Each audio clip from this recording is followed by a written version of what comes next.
Bonjour Estelle, comment vas-tu? Bonjour, tout va bien? Tout va bien? Très bien.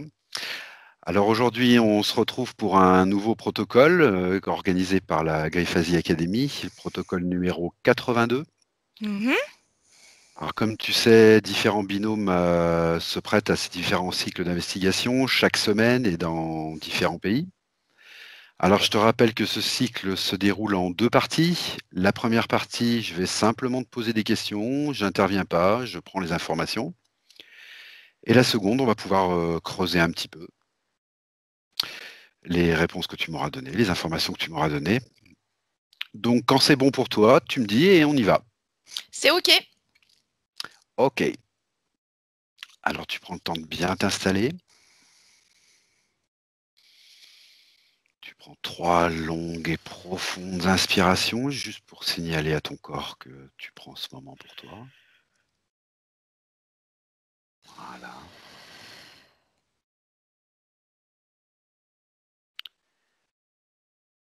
Et je vais compter de 10 jusqu'à 1.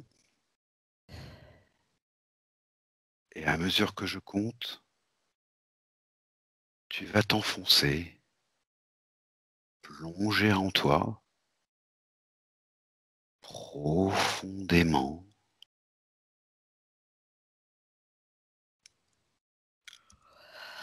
Parfait. Avec le 10, ton corps se relâche.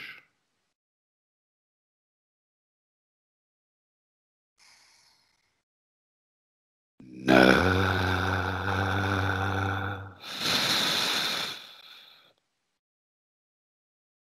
de plus en plus profondément.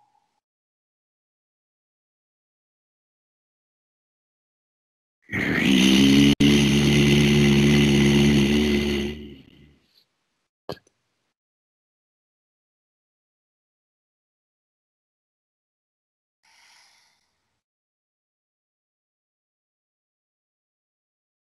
7,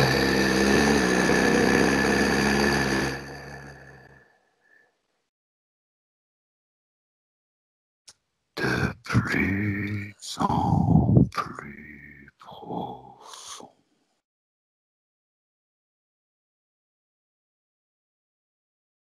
6,3,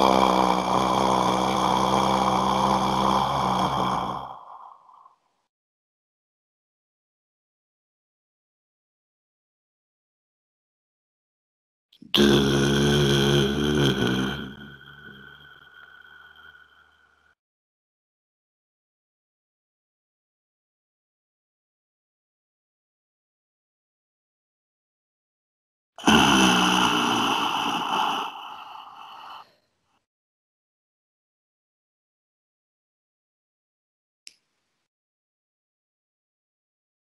et maintenant, je vais compter de 1 à 3, et à 3, tu te connecteras avec le sujet suivant. 1, 2, 3. Et maintenant, tu te connectes avec le mot l'autisme.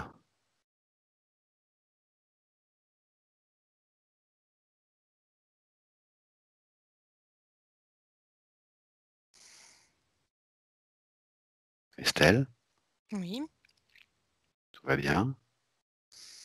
ça va. Alors, on va pouvoir commencer avec la première question. Voilà la première question. Y a-t-il des facteurs sur le plan physique qui influencent la possibilité de développer des troubles du spectre autistique?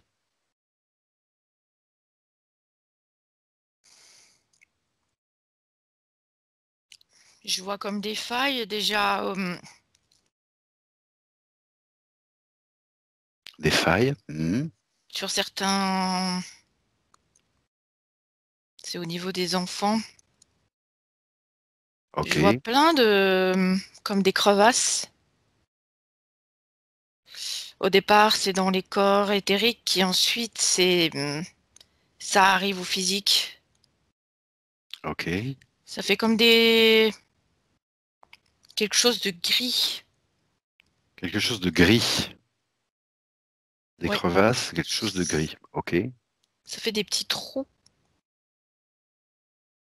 Il y en a qui sont pas ouverts et à certains moments, c'est comme une brèche qui s'ouvre. Mhm. Est-ce que tu peux me donner des précisions sur ces crevailles, ces brèches?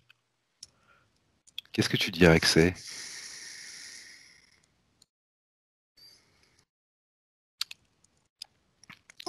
On peut.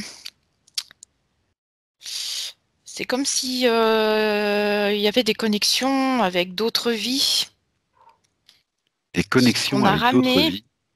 Ça peut faire comme des fils Mhm. Des fils? qui restent accrochés, comme des fragments qu'on ramène Ok, des d'une fragments autre que tu ramènes. vie. Ok, Et selon. Après, ces fragments peuvent rentrer en résonance avec une émotion, un événement. Et là, mhm. ça commence à impacter le corps physique. D'accord, Il peut y avoir comme un impact aussi derrière la tête, comme au niveau des cervicales. C'est quelque chose qui guette. d'accord. Quelque chose qui guette. Mm. Quelque chose qui attend le moment propice.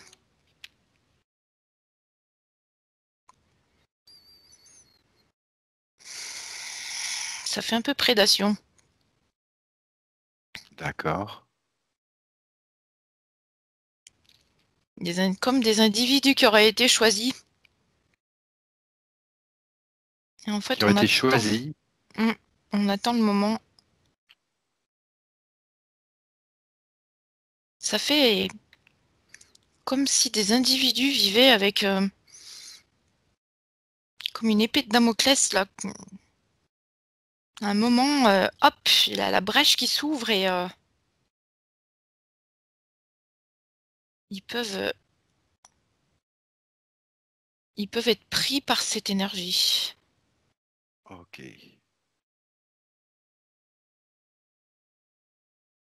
Et à un moment, ils se dédoublent.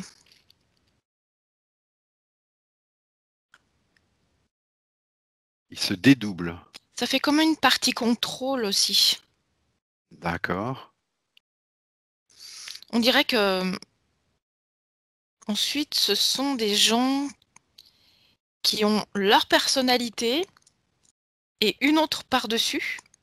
Mhm. Alors ça peut s'étaler, ça peut se resserrer. Ça fait comme si ces personnes avaient un double. D'accord. Alors justement, la question d'après, c'était, y a-t-il des causes métaphysiques qui causent ou contribuent à créer des troubles du spectre autistique? Des causes métaphysiques. Donc d'après ce que je comprends de ce que tu me dis, tu me dis si je me trompe, il y aurait une sorte de prédation. Oui, Ok, d'accord. Et des connexions avec d'autres vies. oui. Des D'accord. fragments. Ces gens auraient ramené des fragments de vie passée qu'il faudrait reconstituer. Ils se dédoublent ensuite. Ok. Comme Est-ce pour que... aller chercher autre chose sur un autre plan. Mhm. Mais il y a une partie contrôle. Il y a une partie d'eux qui est contrôlée. D'accord.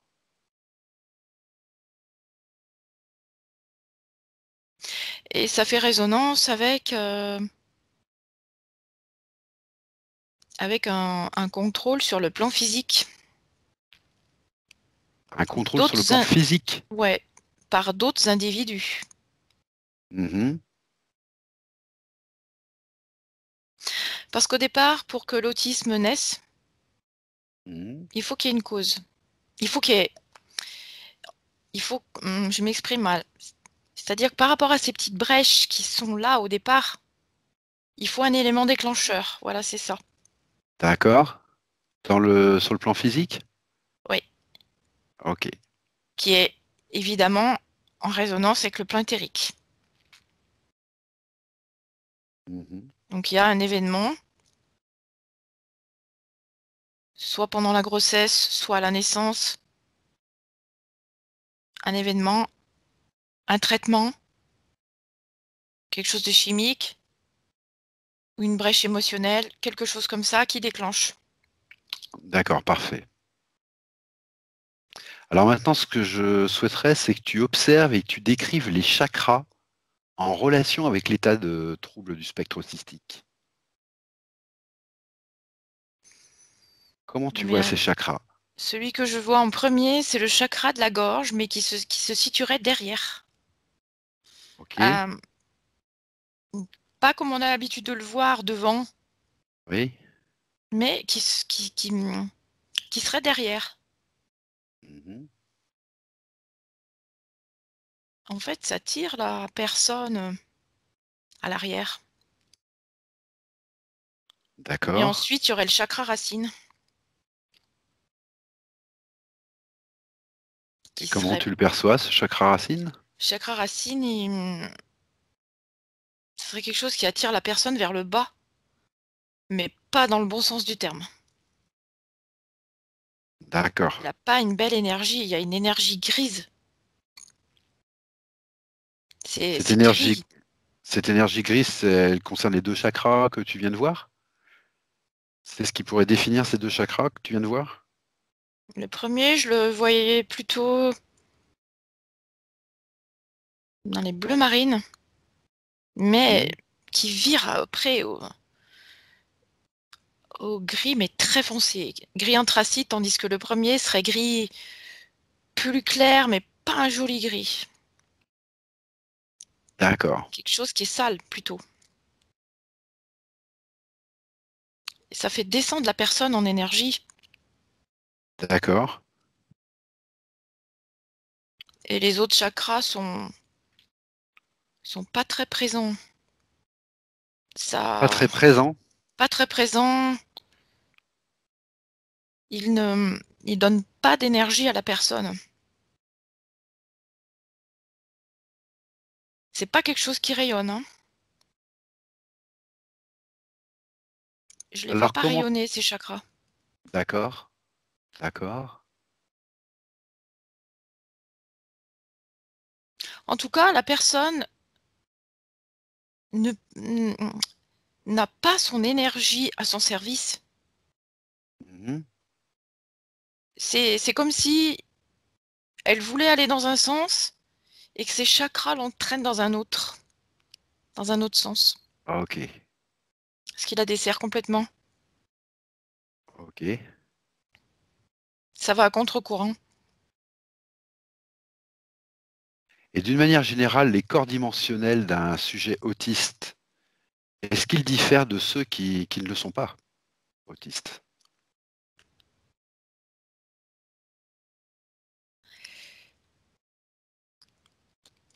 sont plus denses, on dirait.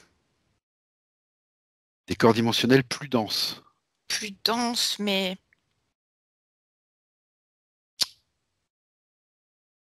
je vois quelque chose de sombre autour. Encore du gris. Mhm.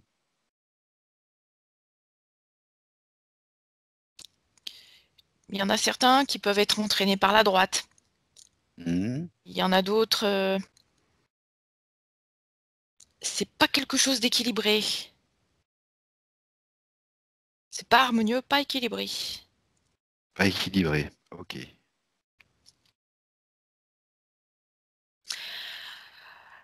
Il y a quand même certains autistes qui peuvent être entourés de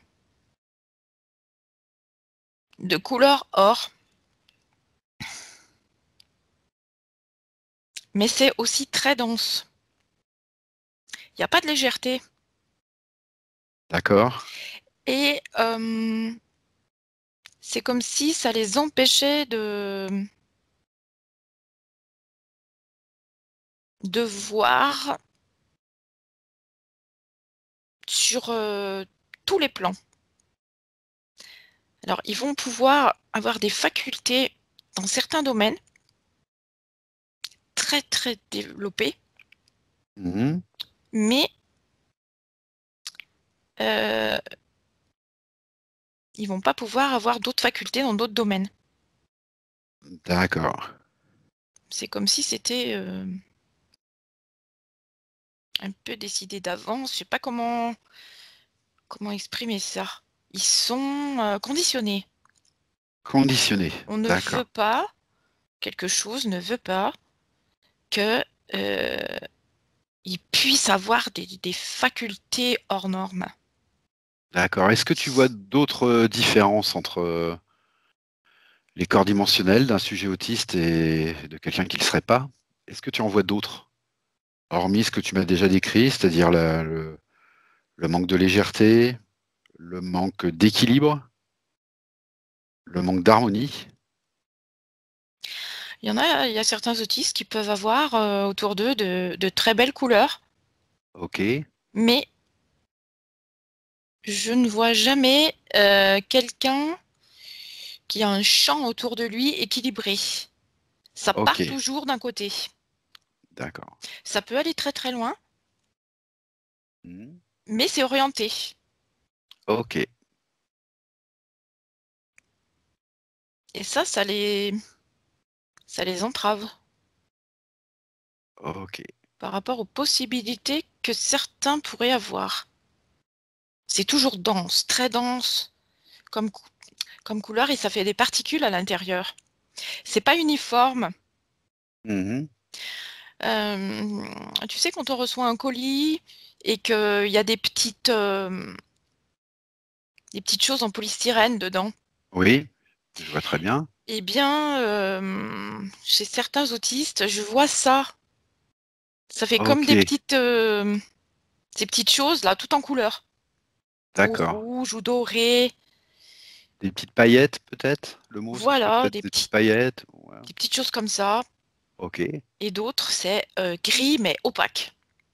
ok. Alors maintenant, tu vas observer, tu vas me décrire ce que tu perçois ou ce que tu visualises sur le comportement des neurones chez un sujet avec TSA, avec trouble du spectre autistique. Le comportement des neurones. Dis-moi ce que tu perçois, comme ça devient. Alors j'ai l'impression que il y a certains neurones, donc ceux du dessus, c'est divisé en deux parties dans le cerveau. Hmm. Et tu as les neurones du dessus qui sont hyper actifs et les Ok, neurones du dessous qui n'agissent pas, qui sont gris aussi. Et ceux du dessus sont en ébullition. Donc tu vois, ça fait comme la lave ok, du volcan. Euh, voilà, c'est ça. C'est en fait, ça rejoint ces petits cratères que je voyais au départ dans le corps physique. Ça me fait penser au volcan. ok. Et Et ça rejoint le travail de leurs neurones, c'est-à-dire que dessous, bah, c'est la Terre, et dessus, tu as cette lave qui sort et qui est en ébullition. Mhm. Et ça rejoint leurs deux parties. Ok. Ce qui fait que c'est difficile pour eux de gérer ça. Ok.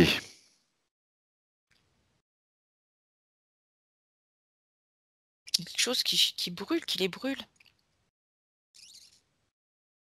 Alors justement, comment la partie subliminale des sujets autistes, la partie subliminale des sujets autistes, perçoit-elle le contact avec la réalité?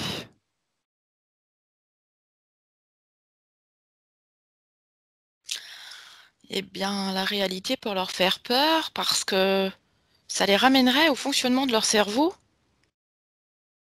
où ils peuvent avoir peur de certaines personnes, certaines situations qui seraient autant agitées que le sont à l'intérieur. Tu peux m'expliquer ça? Ça leur ferait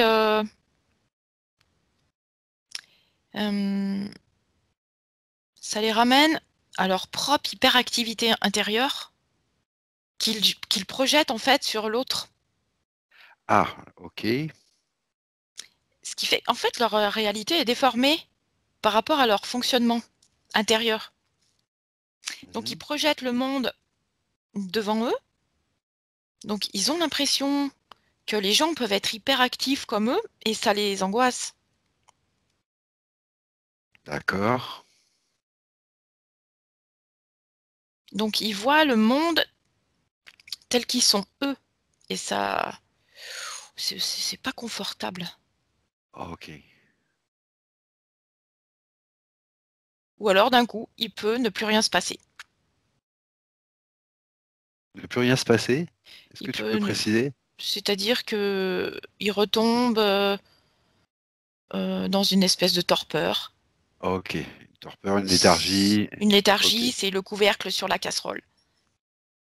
Ok. C'est ou tout ou rien. D'accord.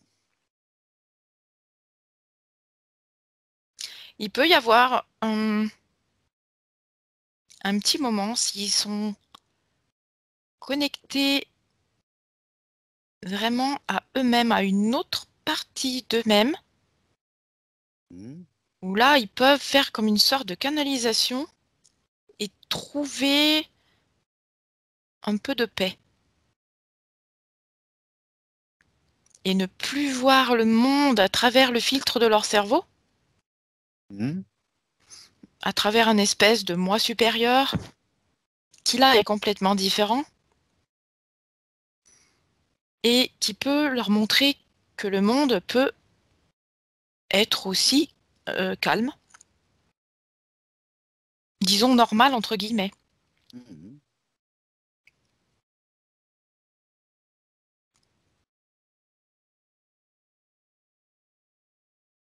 Autre chose?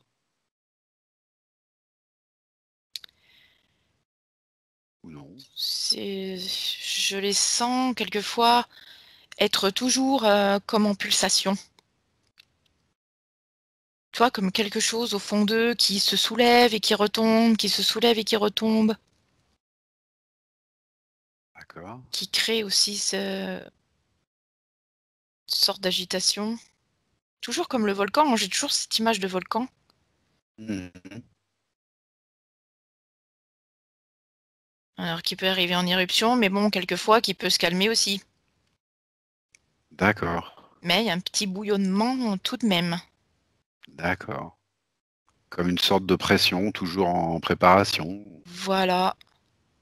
Ok. Alors maintenant, je vais te demander de regarder si tu vois des différences entre la phase des rêves d'un être humain avec des troubles du spectre autistique par rapport à un être humain qui n'en aurait pas. Des différences dans la phase des rêves. Mhm. Qu'est-ce que tu perçois?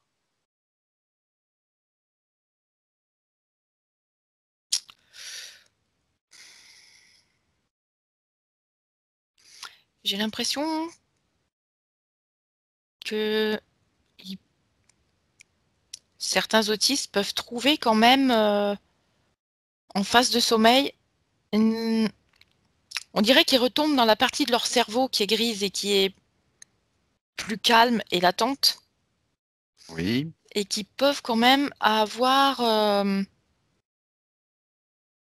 des rêves assez linéaires. Que là, par exemple, je verrais un être humain sans trouble autistique qui, par contre, lui, peut avoir beaucoup plus de variations au niveau des rêves, qui peut faire des pics, des cauchemars, qui aurait un ok. sommeil un peu moins tranquille. Alors que je comprenne bien, tu es en train de me dire que quelqu'un qui pourrait avoir des troubles autistiques peut quand même avoir des rêves moins variés, disons, au niveau rêve, cauchemar, etc. Pas comme la journée, hein, Il peut trouver quelque chose d'assez de plus linéaire quand même, de plus calme, la nuit. la nuit. Ok.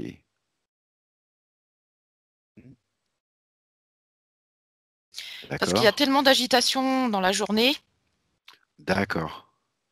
que dans la nuit, justement, ça contrecarre ce côté, tu vois, pulsation. D'accord. Je comprends. Hmm.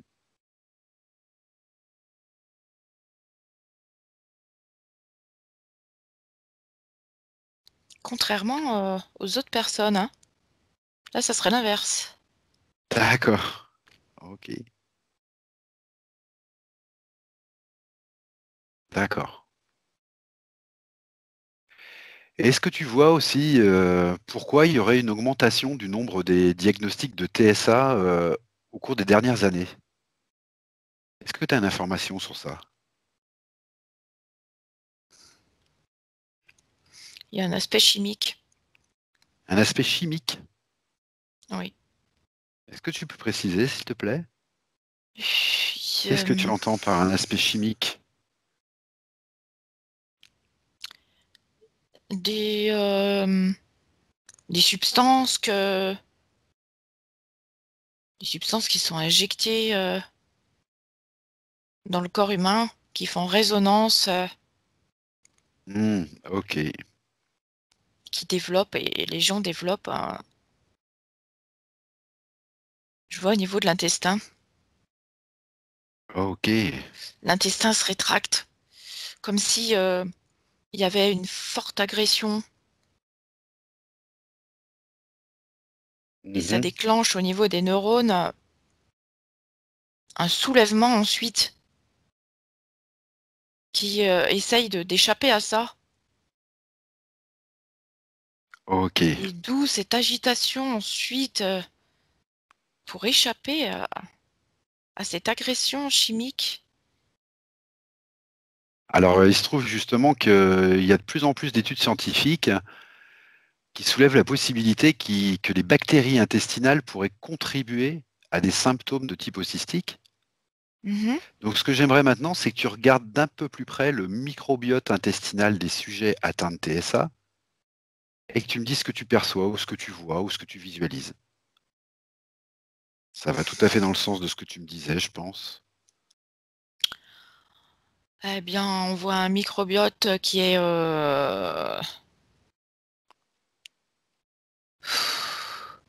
désespéré. Désespéré. Mmh. Qui est désespéré parce qu'il y a une partie de lui qui n'a pas pu vivre Ok. et là, tu vois, je ressens, une gêne derrière à la nuque, tu vois, derrière la tête. D'accord. J'ai une gêne quand on parle de ce microbiote. Il doit y avoir une résonance au niveau des neurones Mhm. et le microbiote est complètement désordonné, D'accord. dispatché, Mhm. heu, fragmenté. Ah, je vois ça très sombre à l'intérieur. C'est pas vivant. D'accord. C'est pas vivant. D'accord. Et les bonnes bactéries ont du mal. D'accord. C'est la cause. Ouais. Il y a un gros problème au niveau du microbiote. D'accord. Est-ce que tu penses que cette condition autistique, elle pourrait être guérie? Oui, en travaillant sur le microbiote, sur l'intestin, D'accord. avec beaucoup de douceur, des choses très douces, D'accord. de coloré. Et ça peut se refaire.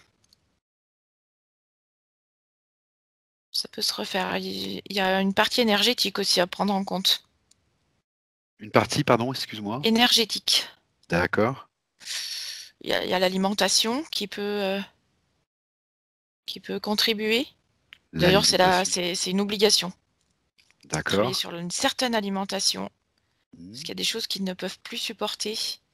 Mhm. Et ensuite, au niveau éthérique, il y a des choses à enlever tout autour. Ok.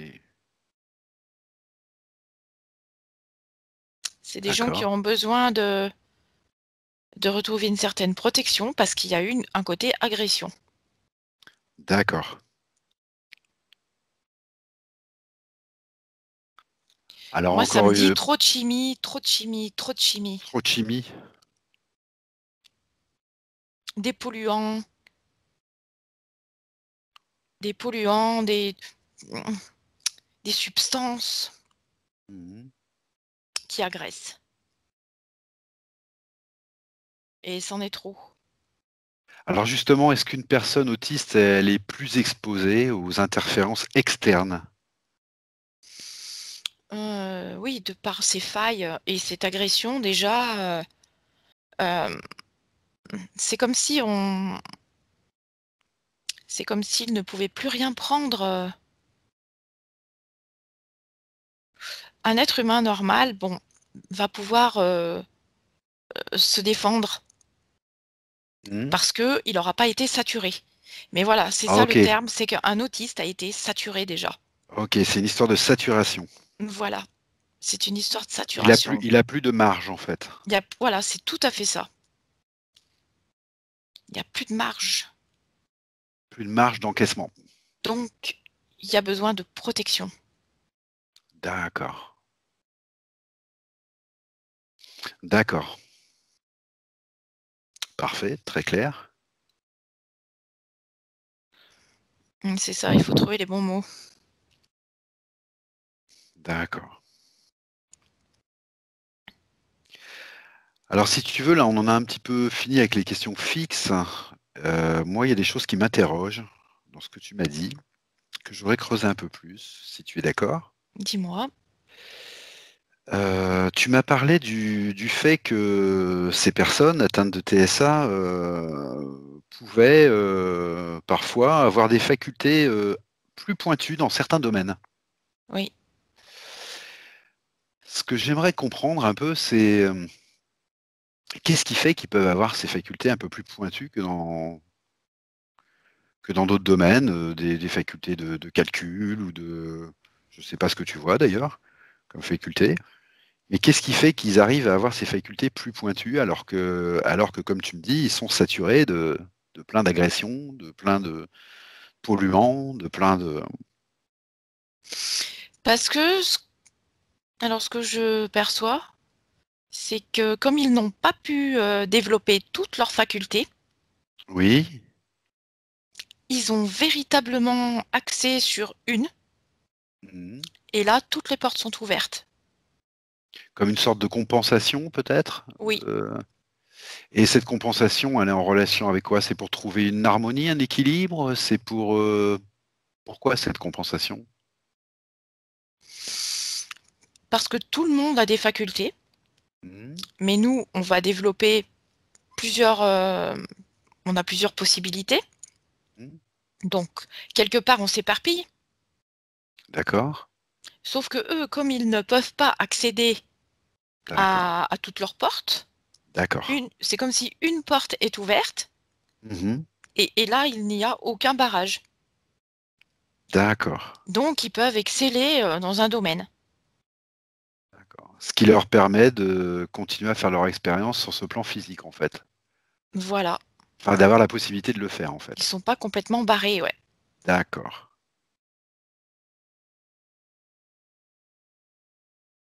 Mais c'est D'accord. vrai ils sont tellement pollués sur d'autres plans, parce que si justement on arrête cette pollution, ils peuvent ouvrir d'autres portes, hein. Ok. Tu C'est m'as cette parlé histoire aussi de double aussi. de double. Tu peux m'en parler un peu plus de ça, de cette histoire de double? C'est une fragmentation? Tu me parles d'une fragmentation de la personne ou une Par sorte de exemple, fragmentation? si on prend un autiste donné, c'est comme si je voyais deux rectangles. D'accord. Et je vois toujours une espèce de couleur rouge pour tout le monde, pour tous ces autistes. Tu as un rectangle qui va symboliser un autiste en arrière-plan, et devant, tu vas avoir un autre rectangle euh, plutôt blanc ou doré. Quelquefois, ils sont à peu près scindés, Mhm. mais la plupart du temps, ils sont décalés. Un petit peu devant, un petit peu sur la gauche ou sur la droite. Ok. Et Ces deux rectangles, ils sont sur le même plan? t'en as un qui est sur le plan physique, le rouge, D'accord. et l'autre, non, il n'est pas sur le plan physique. D'accord. Ok. Il est tout de suite dans le corps éthérique, il est décalé. Ok. D'accord. C'est ce qui peut peut-être leur donner ces facultés dans certains domaines, mais qui les déconnectent de la réalité. D'accord. Une sorte de distorsion dans Oui, leur unité, en fait. Une sorte oui, de distorsion qui permettrait, bah, par instant, effectivement, d'avoir des facultés plus pointues du fait de la distorsion, mais qui, en règle générale, les scinde quand même en deux, quoi. ça leur pose un problème J'ai bien de... compris ou... Oui, Oui? D'accord. en fait, ils se sentent... ça leur crée des angoisses, ils se sentent pas unifiés non plus, D'accord, de par parfaitement. Bien sûr. cette espèce de double. Bien sûr. Et ces angoisses, tu m'as dit qu'ils avaient tendance à le projeter devant eux et d'en faire le monde dans lequel ils vivent, en fait. Voilà, Et du coup, de redoubler encore cette angoisse, et etc., etc. c'est ça, oui. C'est une sorte de chaîne, enfin, d'après ce Oui, que tu m'as dit, c'est une sorte de chaîne, puisque tu m'as dit qu'au départ, il fallait un élément déclencheur dans le physique, mais que de toute façon, à l'origine, c'était surtout des fragments qui ramenaient d'anciennes vies, voire de la prédation. Tu m'as dit, c'est fort, le mot prédation. Moi, quand j'entends le mot prédation, j'entends aussi interférence, bien sûr. oui. Je pense que c'est ça, hein? Parce qu'ils développent tellement de D'accord. facultés que ça intéresse certains, hein. D'accord, j'ai bien compris. Alors justement, tu m'as dit que ces autistes que tu voyais, c'était des personnes choisies. Tu as employé le terme choisi. Donc je suppose que sont choisis par ces interférences, d'une manière ou d'une autre, sans doute dans des vies antérieures d'ailleurs, souvent. Oui. Et choisis en fonction de quoi, justement? De leur énergie qui Ils est ont plus forte? déjà... Ils avaient déjà des facultés. Ils Voilà, étaient ok. déjà en lien avec ce genre d'être. D'accord. Et là, c'est comme si on leur demandait encore de développer une partie, Mhm, un sujet, on va dire, mhm. pour l'exploiter à son maximum. D'accord. D'accord. Parce que ça, c'est très, très orienté, hein. Mhm. Orienté? Tu vois, par exemple, quand ils ont vraiment une faculté, c'est projeté d'un côté. Oui. Et ça les entoure pas. Ça fait comme un canal. qui part vers la droite, admettons, Oui, et qui est infini. d'accord. Donc, ça ouvre des possibilités, mais immenses, qui sont utilisées dans d'autres mondes. Voilà, ok, j'ai compris. Oui, parce que quand tu dis orienté, forcément, il y a, il y C'est a- orienté par ce profil de, admettons que ce D'accord. soit une couleur or. Tu vois, ça fait comme un projecteur qui, euh, euh, qui irradie sa lumière, Ok. un ray de lumière. Tu vois, ça fait comme ça, comme si ça partait d'eux. Alors, si j'ai bien compris ce que tu me dis, ces personnes sont choisies parce qu'elles auraient des spécificités qui les intéresseraient, les interférences, Tout à fait. et, et qui s'arrangeraient justement pour Au niveau le scientifique. développer, le développer, le pousser. Mm. Et toi, tu vois ça partir pour aller faire quoi? Alors, pour aller nourrir d'autres entités au loin, ou pour des expériences, tu me dis? Ça peut servir pour des expériences. Ça peut servir pour des expériences, par exemple? Mm. D'accord. Soit pour les entités, soit pour d'autres. Oui. D'accord. Ok. Donc c'est toujours la même chose, c'est toujours une manipulation, mais voilà, c'est une forme de manipulation. On peut rendre les gens donc comme ça. Oui. Ok, ok.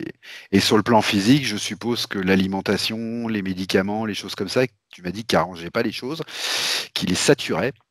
On est Je dans une autre suppose, forme de prédation. voilà, une autre forme de prédation, mais je suppose que c'est dans la continuité, bien sûr, de. C'est pour ça qu'au départ, on voit ces brèches.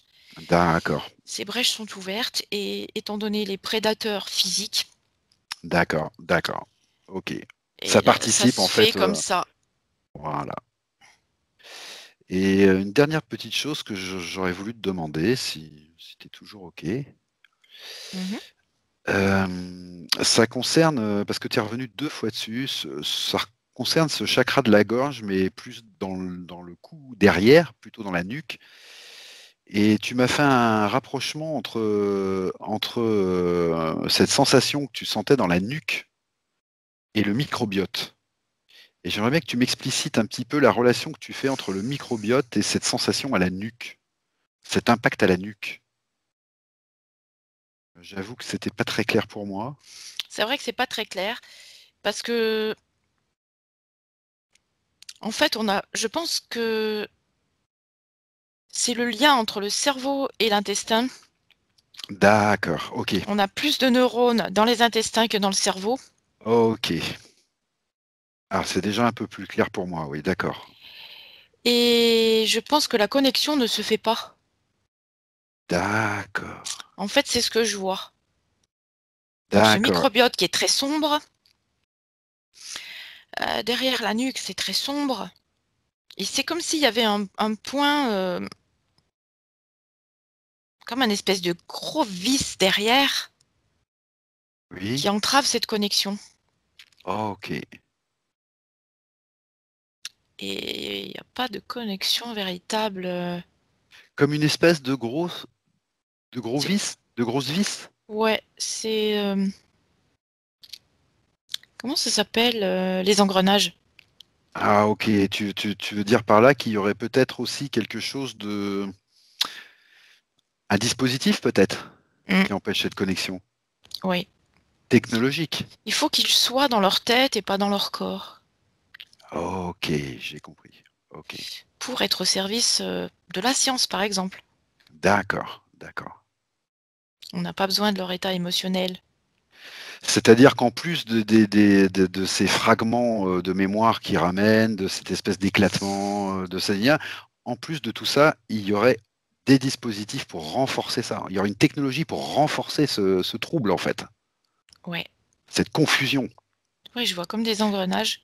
D'accord, donc Tu je sais, comprends mieux le mot que tu m'as donné de prédation. Effectivement, je quand comprends mieux. on va dans nos paramètres, on a un symbole qui représente Oui, les paramètres. C'est ça qui oui, ressemble à un engrenage, que j'appelle d'accord. engrenage. Tu vois, ça fait comme un vis avec des crans. Très belle image. D'accord. Très clair. Très Voilà, très c'est clair. ça que je vois depuis le début. Très clair. Du coup, ton mot prédation me semble très très bien choisi. Il n'est pas trop fort, il est bien clair. Je comprends bien ce qui se passe. Ouais. D'accord. D'accord. Et c'est toujours, tu vois, une projection, comme une sorte, ce que je t'ai expliqué tout à l'heure, comme un ray de lumière. Quand tu Mhm. es sous un lampadaire, tu as de la lumière qui tombe à certains endroits. Mhm. Eh bien, Tout à c'est fait. ça. C'est leur spécificité. C'est là où où ils excellent le plus. D'accord. Et là, il n'y a aucune entrave à ça. Ils ont des possibilités infinies pour un domaine. Ok. Possibilités qui sont utilisées par les prédateurs, d'après Oui. ce que j'ai compris. D'accord. Ok. Et tu Oui, m'as puisque parlé nous, aussi. comme on les considère mâles, ces autistes, Oui, on ne cherche pas à aller voir leurs qualités. bien sûr. Donc c'est détourné, leurs qualités sont détournées. D'accord. Il faudrait plus les protéger et les entourer. D'accord. Arrêter la chimie. Et oui. Mm, mm. Ça, c'est la prédation physique. Mhm. Mais qui est un des maillons de la chaîne de la prédation. Et effectivement, quand on casse un maillon, on atteint la chaîne. Oui, c'est On ça. est d'accord. Mhm. Tout à fait. Écoute, pour moi, c'est beaucoup plus clair, effectivement. Alors maintenant, est-ce que toi, tu aurais quelque chose à rajouter, quelque chose qui te semble important de me dire au sujet de ces personnes avec des troubles du spectre autistique? C'est des gens qui pourraient être amenés dans notre réalité Mhm. par des moyens naturels. Effectivement. D'un point de vue énergétique, euh, et par l'alimentation, par des Mhm. traitements naturels, etc., on peut les ramener dans notre D'accord. monde.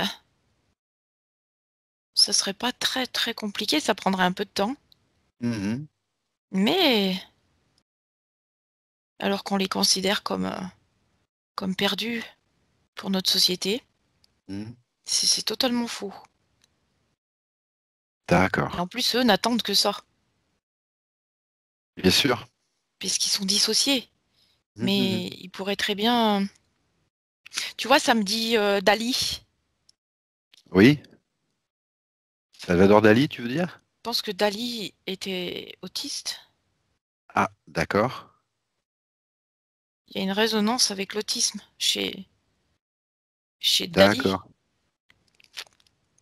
Une dissociation chez lui aussi, comme ça. Bah, lui, il a excellé dans la peinture. D'accord.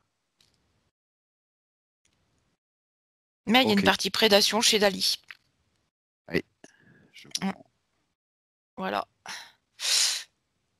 Et il y a une partie énergétique aussi que je vois chez Dali qui a été reprise. Mhm.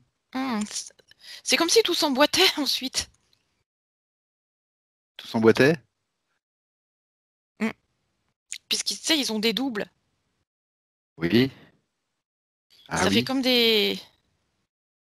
Si tu mets des autistes ensemble, ça fait comme des Rubik's Cube. D'accord. Et entre eux, après, ils peuvent- tu vois, tu tournes le Rubik's Cube et jusqu'à ce que tu atteignes bon, les couleurs entre elles, etc. Et, euh, et je pense que il faudrait les faire se rassembler pour qu'ils rassemblent leurs parties et se reconnecter à eux-mêmes et de sortir de cette fragmentation. Tu es en train de me dire que toutes ces personnes, si elles pouvaient vivre entre elles, se réunir, elles finiraient par trouver peut-être une solution ou Un une petit voie, groupe, oui, voilà, je et elles pense qu'elles finiraient pourraient par, récupérer leur part. voilà, d'accord, ok. Après, il faudrait Avec peut-être bien les aider sûr, un peu. voilà, avec bien sûr tout ce que tu m'as dit avant aussi, bien sûr, Oui, c'est pas. oui, Mais tu penses que ça pourrait faire partie justement de la voie, c'est-à-dire aussi penser à les mettre entre eux, c'est-à-dire alors oui, donner une possibilité humaine oui. bah, de En les trouver la protégeant, solution. en les Mhm. protégeant au départ pour Ce serait, qu'ils puissent récupérer leur part d'eux.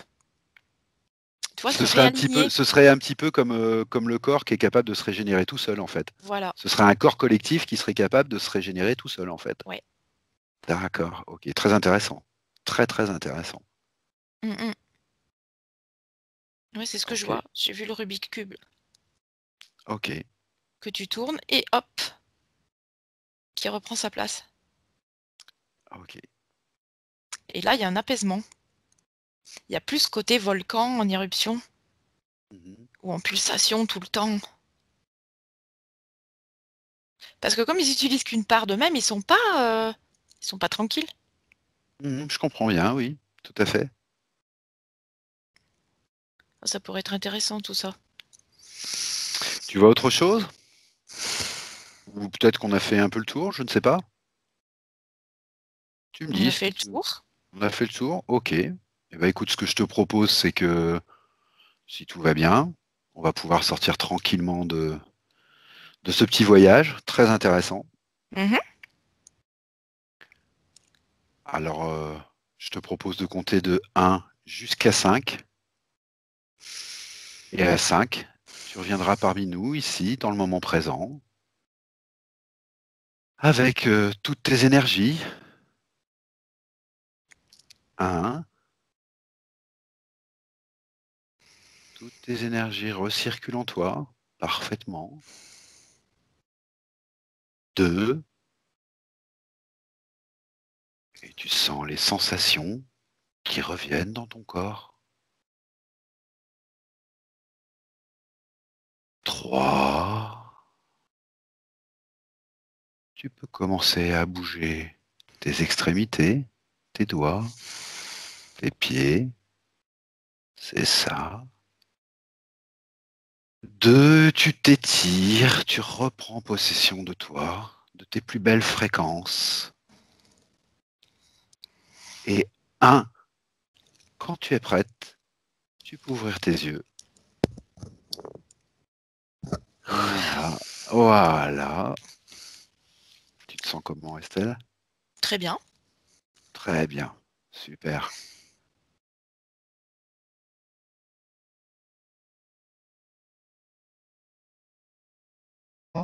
Della cosiddetta sessione di ipnosi investigativa. In realtà non esiste una sessione di ipnosi investigativa. Non che non si possa fare investigazione di ipnosi, però è che non esiste una sola sessione di ipnosi per dire si è fatta investigazione, per prendere quell'informazione come buona. Perché? Sappiamo intanto che l'informazione che arriva in ipnosi è molto contaminata, la percentuale di inquinamento dell'informazione è altissima. Pensate a questa informazione che viaggia per tantissime dimensioni, attraversa densità, passa per coscienze che volontariamente o involontariamente possono distorcerla e poi arriva infine alla persona che sta in ipnosi, che ha una coscienza, ha una mente, ha un'esperienza e interpreta questa informazione secondo la sua struttura mentale, secondo le sue credenze, che per quanto si possa essere più o meno liberi mentalmente, liberi pensatori, sempre c'è una parte subliminale che interpreta in base all'educazione ricevuta, alla cultura e perché no, anche tutte le esperienze di esistenze passate che ancora lasciano un segno in noi. Per capirci, è come se dovessimo parlare con un'altra persona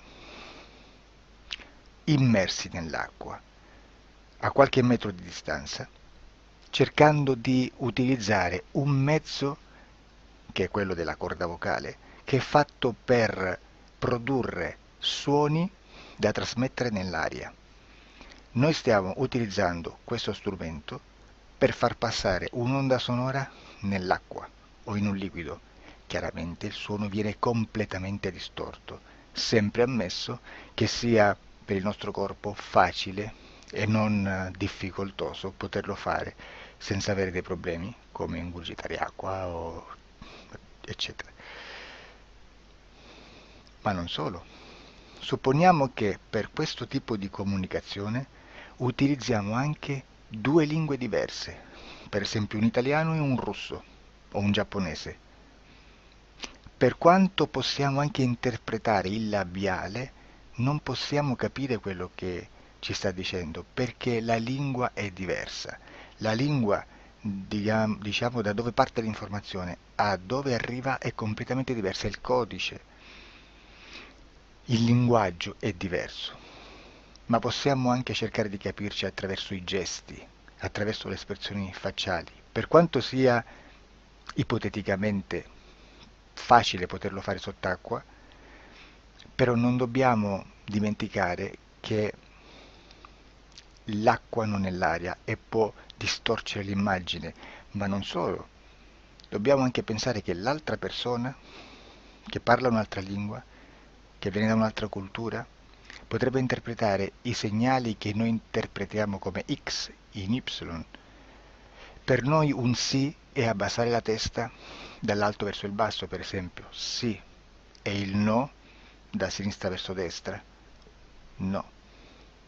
In alcuni paesi orientali, come le Filippine credo o qualcun altro, utilizzano esattamente gli stessi segni, ma al contrario. No, sì. Immaginate due persone di queste due culture che stanno cercando di comunicare in maniera così difficoltosa e alla fine non gli rimane altro che interpretare il linguaggio corporale. Sì, che per l'altro invece no. Cosa voglio dire con questo esempio estremo? Che l'informazione da dove parte a dove arriva viene completamente deformata. Non sappiamo esattamente quale percentuale perché ogni situazione è a sé stante, però la percentuale di inquinamento, di distorsione, di contaminazione di questa informazione è assolutamente alto. Quindi fare una sessione investigativa, mettere una persona in ipnosi e chiedere di Tizio Caio Sempronio di una situazione o chiedere certi dati è assolutamente controproducente, è assolutamente inutile. Quindi vi chiederete cosa fate allora voi quando fate ipnosi, quando fate delle domande, quando cercate delle risposte e con queste informazioni che vi arrivano lavorate sulla situazione esoterica del cliente. Beh, non facciamo altro che recuperare questa informazione solamente per arrivare al problema del cliente e poi lavorarci. Quindi il valore dell'informazione non è quello di un'istruzione, quello di memorizzare dei dati e di prenderli per buoni, ma è un veicolo di movimento, di trasporto verso la causa del problema per poi lavorarci. Quindi lo scopo di questo tipo di informazione che si prende dalla singola sessione è completamente un altro. Come si fa quindi? Investigazione in ipnosi. Il lavoro non è semplice, il lavoro è lungo, difficoltoso, stancante. È necessario farlo anche in squadra perché bisogna moltiplicare il numero di sessioni da fare e una sola persona potrebbe farlo soltanto in un tempo estremamente largo. Noi abbiamo delle informazioni che prendiamo ormai per buone, ci lavoriamo, danno dei risultati e quindi per noi sono buone.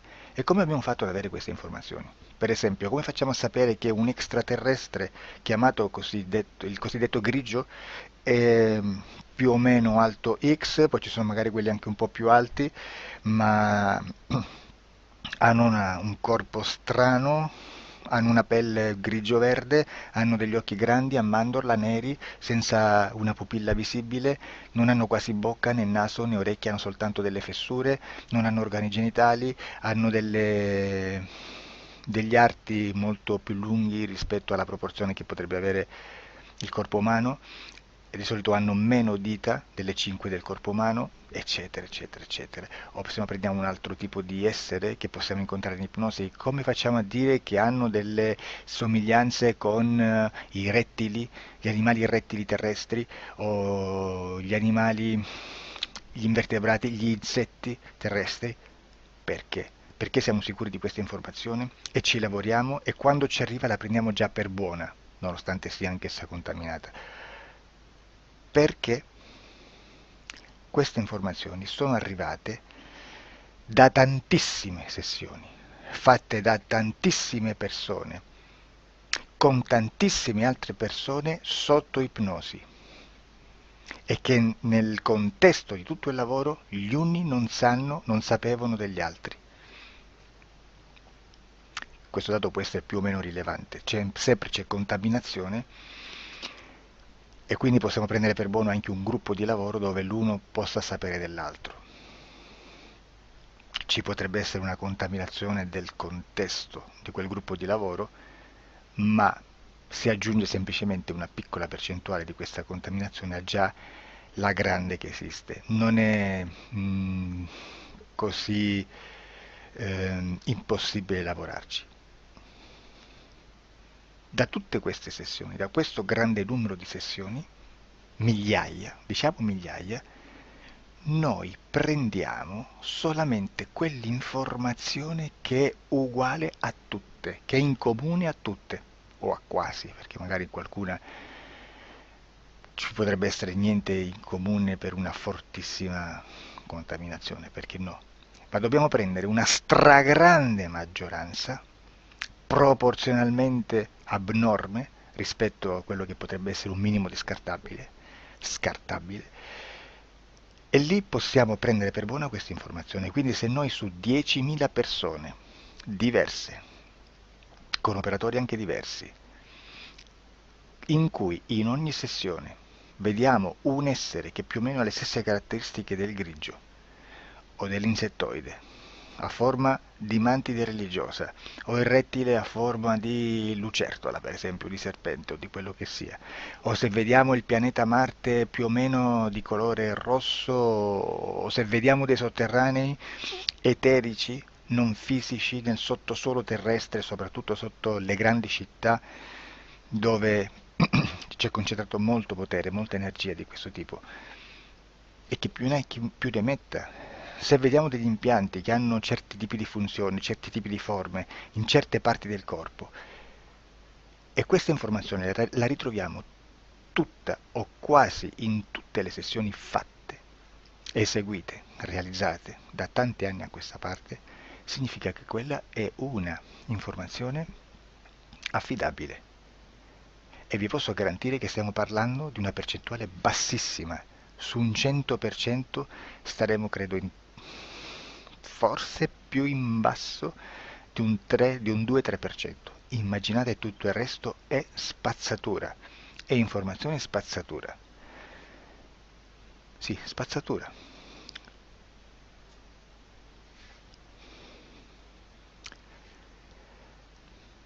C'è anche un'altra cosa da dire. Supponiamo che un operatore faccia un'ipnosi e voglia andare a vedere cosa fa Tizio, cosa fa Caio, cosa fa Sempronio. Arrivano delle informazioni e si dice che Tizio è biondo, Caio è zoppo e Sempronio è uno sportivo. Intanto già abbiamo detto che una sessione soltanto non serve, d'accordo? Ma poi c'è da dire che una coscienza, un essere, in ambiente subliminale, la sua parte subliminale potrebbe non dare autorizzazione a questa fuoriuscita di informazioni. Mi potreste dire, e allora tu quando chiedi agli esseri cosa fanno, cosa non fanno? Beh, intanto la prendo sempre con le pinze, perché abbiamo sempre detto che tutto è molto contaminato e mi serve solo per dirigermi da una parte. Ma c'è anche da dire che se un essere interferisce con l'altro, ha aperto un canale di comunicazione a cui non può ovviare, a meno che non lo recida, non lo annulli. Quindi quando io faccio la domanda a un essere, se lo faccio attraverso l'interferito, mi arriva l'informazione per un canale aperto che sottostà alla volontà dell'interferito. Sulla volontà dell'interferito parleremo in un prossimo video disclosures. Però, se io voglio fare un'investigazione sopra Tizio, Caio e Sempronio, che non hanno nessun collegamento, nessuna interazione e nessuna interferenza con il soggetto con cui io sto realizzando l'ipnosi, Non è detto che mi arrivi questa informazione, assolutamente. Potrebbe esserci completamente un muro. Come potrebbe esserci informazioni perché quell'altra parte potrebbe autorizzare comunque, ma non è detto.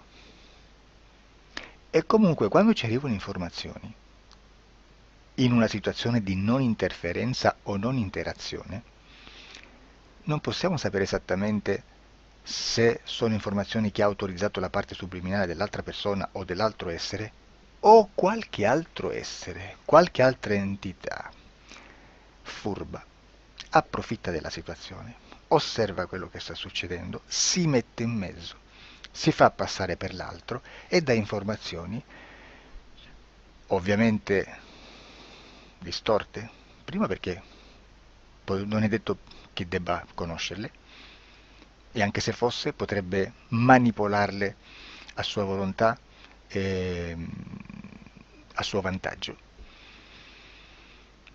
E quindi immaginate che situazione ridicola ci si viene a trovare, in quale situazione ridicola ci si viene a trovare in questi casi.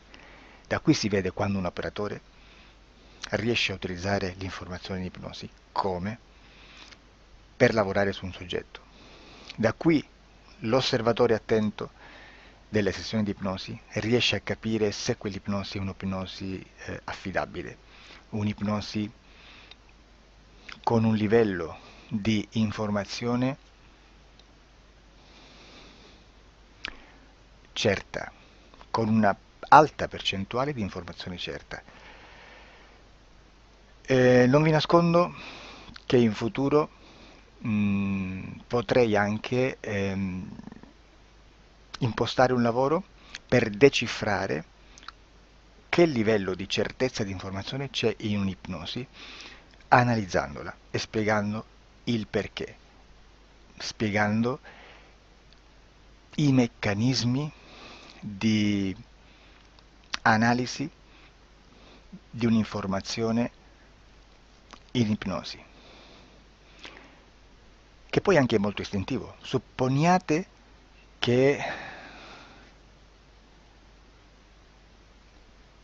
che dobbiamo cercare un'informazione su internet, per esempio un fatto di cronaca. Voi preferite mettervi su un sito ufficiale? A caso. L'ANSA in Italia, ADN Kronos, qualche telegiornale che per quanto possano manipolare l'informazione ad alti livelli, comunque possiamo dare affidabile la fonte dell'informazione che viene trasmessa. Non possono trasmettere una bufala sicuramente. Verrà sicuramente manipolata ad altri livelli. Ne parleremo in altri video, ma a livello base la fonte è certa.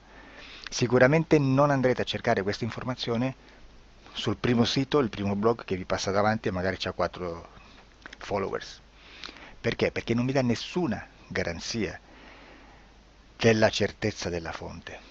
Non c'è un controllo né nella struttura interna di questa agenzia di informazione e né dal grande pubblico che per la quantità di persone che attingono quell'informazione si può dedurre se l'informazione è certa o meno, perché è un'informazione che passa in un pubblico così vasto che se ci dovesse essere una distorsione con la realtà è molto probabile che venga fuori. Credo che abbia detto quasi tutto sulle sessioni investigative. Prima di chiudere aggiungo che proprio per questo stiamo conducendo dei cicli di investigazione in ipnosi regressiva che comprendono tante sessioni con persone diverse, con una buona o eccellente suscettibilità ipnotica sicuramente, per poter indagare su spazi ristretti su alcuni temi. Perché dico spazi ristretti? Perché se andiamo a prendere eventi grandi nel tempo, nello spazio, storici, parlare di qualcosa di molto generico implica una quantità di sessioni abnorme. Immaginate se dovessimo fare una sessione investigativa sui buchi neri. Quanta informazione ci sarebbe e quante informazioni da filtrare. Sarebbe quasi impossibile farlo in questa maniera. Ma se noi riduciamo lo spazio di investigazione, se noi prendiamo per esempio, investighiamo sulla pedofilia nella Chiesa Cattolica, ecco, se già restringiamo il campo d'azione è molto più facile che possiamo attingere informazioni affidabili, presuntamente affidabili, con un numero di sessioni sicuramente alte, ma ridotte rispetto ad altri tipi di sessioni molto più generiche, su temi molto più generici. Quindi per fare anche delle investigazioni su temi molto generici bisogna suddividerli in temi, in dettagli, per poi alla fine, quando tutta l'informazione è stata filtrata ed è stata dedotta l'informazione comune, si possono mettere insieme per cominciare a costruire il quadro, mettere insieme tutti i puzzles. Questo è il vero senso dell'informazione in ipnosi, quando si fa ipnosi investigativa. La sessione per risolvere una problematica, un problema, con una presunta origine esoterica di un cliente, di una persona, è un'altra cosa, sono altri metodi, altre tecniche e l'informazione si usa in un'altra maniera, ha un altro scopo. Grazie, ci vediamo al prossimo video. Disclosure.